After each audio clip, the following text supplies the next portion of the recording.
চাষি ভাই, আপনার বিশ্বস্ত সঙ্গী। প্রিয় মাছ চাষি বন্ধুরা, কেমন আছেন? আশা করি সবাই ভালো আছেন। আজকে আমি আপনাদের সাথে আর নতুন কিছু শেয়ার করার জন্য নিয়ে এসেছি। আজকে আমরা গুলশার পুকুরে জীবাণুনাশক করব। জীবাণুনাশক করার কারণ হচ্ছে এই পুকুরটায় মাছে অনেক গ্যাস দেখা দিয়েছিল। গ্যাসের সমস্যার জন্য আমরা গতকালকে ওষুধ দিয়েছি। আজকে গ্যাস থেকে মাছের গায়ে একটু একটু ঘা দেখা দিয়েছে। এই ঘায়ের সমস্যা সমাধানের জন্য আজকে আমরা ব্যবহার করব স্কোয়ার কোম্পানির ব্যাকটেনিল। এটা হচ্ছে একটা জীবাণুনাশক। এই জীবাণুনাশকের সাথে আমরা পটাশ পারম্যাঙ্গানেট ব্যবহার করতেছি। আমরা 20 শতকের জন্য 200 মিলি ব্যাকটেনিল এবং সাথে 200 গ্রাম পটাশ পারম্যাঙ্গানেট মিশিয়ে সারা পুকুরে ছিটিয়ে দেব। আপনারা যারা ক্যাটফিশ চাষ করেন অবশ্যই মাছের যত্ন নেবেন, সবসময় মাছের খেয়াল রাখবেন, নিয়মিত ওষুধ প্রয়োগ করবেন, ভালো মানের খাওয়াবেন। আশা করি ভালো রেজাল্ট পাবেন। আশা করি যারা আমার নিয়মিত ভিডিও দেখেন, ভিডিওগুলো আপনার মনে হয় ভালো লাগে। আমি সবসময় চেষ্টা করি একটু ইনফরমেটিভ ভিডিও দেওয়ার জন্য, যেই কৃষি বিষয়ক যে প্রোডাক্টগুলো ব্যবহার করলে আপনি উপকার পাবেন সেই সব বিষয় নিয়ে আলোচনা করার চেষ্টা করি। আমি কখনোই কোনো কোম্পানির প্রমোশন বা অন্য কোনো ইন্টেনশন থেকে ভিডিও করা না। আসলে আমি যেগুলো ব্যবহার করে ভালো ফলাফল পাই, আমি চেষ্টা করি আপনাদেরকে ইউটিউবের মাধ্যমে সেগুলো জানানোর। আশা করি আপনারাও ভিডিও দেখে উপকৃত হন। তাই আপনারা যদি ভিডিওগুলোকে ভালোভাবে নেন তাইলে আমি নিয়মিত ভিডিও দেওয়ার চেষ্টা করব বিভিন্ন এইরকম কৃষি বিষয়ক বিভিন্ন ইনফরমেশন আপনাদের কাছ থেকে তুলে ধরার জন্য।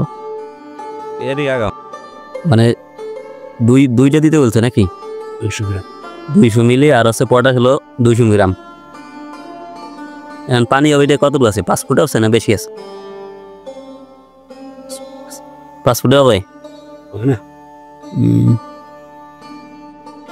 মরা মাছটি দেখা যায় এদিকে আছে। এইটা আতুটা তো, এটা তো মনে হয় অনেক আগে মরছিল। ওই যে গায়ে ঘা আছে, লাল লাল ঘা আছে। আপনারা যদি ক্যাটফিশ মাছের চাষ করেন তাহলে অবশ্যই সবসময় চেষ্টা করবেন ভালো মানের ওষুধ ব্যবহার করতে এবং নিয়মিত পরিচর্যা করবে। ক্যাটফিশ এমন একটা জিনিস, এগুলার ব্যাপক লাভবান হয়, আবার ক্ষতি হলে অনেক বেশি ক্ষতি হয়ে যায়। ঠিক আছে, এই জন্য সবসময় চেষ্টা করতে হবে নিয়মিত ওষুধ দেওয়ার জন্য, নিয়মিত পরিচর্যা করার জন্য। কোনো সমস্যা দেখা দিলে আর অবহেলা করা যাবে না। সাথে সাথেই আপনার ওই ওষুধের জন্য যে ট্রিটমেন্ট দরকার, সেই ট্রিটমেন্টটা রোগীর জন্য যে ট্রিটমেন্ট দরকার আপনার ট্রিটমেন্ট দিতে হবে। যদি ট্রিটমেন্টের অবহেলা হয় তাহলে আপনি সমস্ত টাকায় ক্ষতির সম্মুখীন হবেন। তো সব সময় চেষ্টা করবেন পুকুরের অধিক বেশি যত্ন নিতে। এই মাছগুলো আগের আমাদের সনাতন পদ্ধতিতে চাষ করলে কখনোই লাভবান হওয়া সম্ভব না। যে মাছ ছেড়ে রাখলাম, খাবার দিলাম আর লাভ হলো, এরকম আগের মতন সম্ভব না। সবসময় এই বাণিজ্যিকভাবে চাষ করতে হলে সবসময় নিয়মিত পরিচর্যা করতে হবে, সুষম খাবার দিতে হবে, তারপরে তাইলেই লাভবান হওয়ার পসিবিলিটি থাকে। যাই হোক, আমি বরাবর মতন আবারও চেষ্টা করব আপনাদের সাথে আমার পুকুরের আপডেট দেওয়ার জন্য এবং বিভিন্ন ওষুধের রিভিউ দেওয়ার জন্য। তো সবাই ভালো থাকবেন, সুস্থ থাকবেন, আর চাষি ভাই ইউটিউব চ্যানেলটি সাবস্ক্রাইব করবেন। ধন্যবাদ।